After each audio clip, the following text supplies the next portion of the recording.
Димитар Ковачевски е убеден дека одлуката на САД, Катица Јанева и Стефчо Јакимовски да бидат ставени на црната листа е аргументирана и подкрепена со информации. Се работи за одлука која што ја носат американските институции и кои што тие одлуки ги носат врз основа на информации со кои што тие располагаат. Досега американската црна листа за ставените на неа беше само забрана за влез во државата, но правно тие во Македонија не беа засегнати.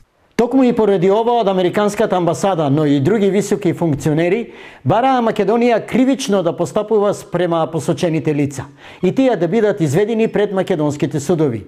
Но закон за тоа се уште нема. Зошто? Владата подготви закон за рестриктивни мерки, кој што е поднесен до собранието и вие го видовте соопштението од Социјалдемократскиот сојуз на Македонија.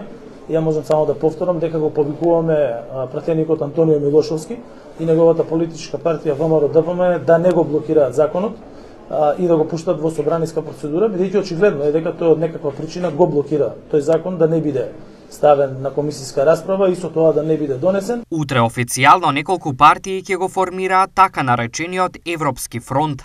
Зошто? СДСМ не е дел од него. Исто така имаме коалиција која што се залага за европски и евроатлантски интеграции. Ние таа коалиција веќе ја имаме озваничено. Претседателскиот кандидат Стево Пендаровски веќе доби поддршка од најголемиот дел од тие политички партии.